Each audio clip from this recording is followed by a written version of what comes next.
Hello everyone. So we're going to go over the state of the market report for the month of December 2025 and all the data is taken from Orlando's Regional Realtors Association.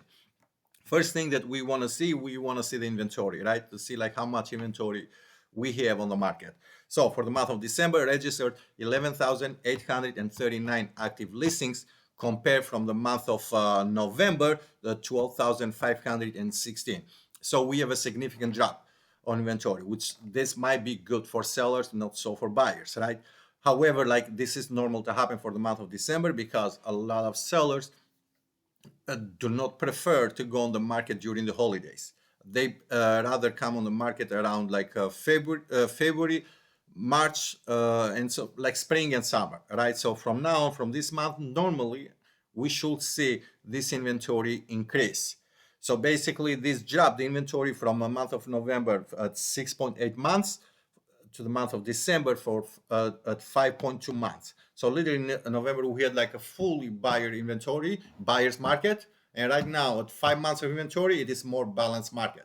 So that's why like sometimes I suggest to all my sellers it's good to go on the market during the holidays because you have less competition, number one, and number two, you have a well qualified buyers that are shopping during the holidays are well qualified and they are ready to make a move. They need slash want to buy a house if they buy during the time of the year, right?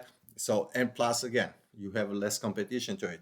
Now, when it comes, and this comes even to the transaction. So for December, we closed the 2,182 homes, a total sold for the month of December compared to 1,820 homes for the month of November. So you can see the difference, right? When it comes to the when it comes to the pricing, there's a slight small change. The median price basically it went from 385,000 to $380,000. So again, by giving the inventory to where it is and so on, the sellers have to give in something on the price. We cannot give them to taxes. We cannot give basically to the interest rates, insurance, and so on. So price has to give in to help the buyers when it comes to the affordability of the home, right? Now, it took an average of the home to get sold at 113 days from the moment that they introduce themselves to the market to the moment that they go at the closing table. All right, so that's again not a big change when it comes from the month of November. It's only 3 days, but that's what it takes approximately about 4 months the home to get sold and closed, done deal. As I mentioned, basically, one thing that I wanted to touch base, it is the interest rate. All the home, the average that got closed was at 6%, right? And that's where the change come. Like it is literally, based on the experience, based on what we see the transaction and the pattern when it comes to the interest rate, every time that the interest rate gets close to 6% or even slightly below, it motivates buyers to go out there and start shopping. Because of the interest rate drop, we actually had an uptick on mortgage applications at 18% last month, right?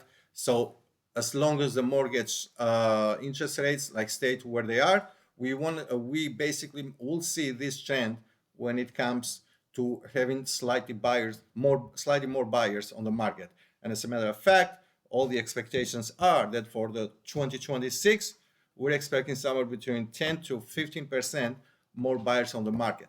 Now, that doesn't mean that pricing are going to change or pricing are going to go higher and so on. When it comes to the appreciation of the properties, we're expecting somewhere 1 to 1.5%.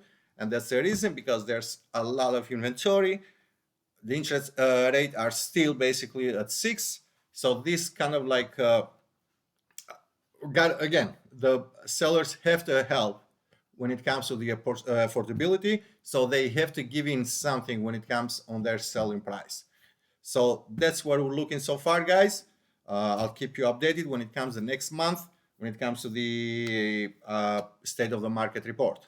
I hope this helps and be safe out there. Bye.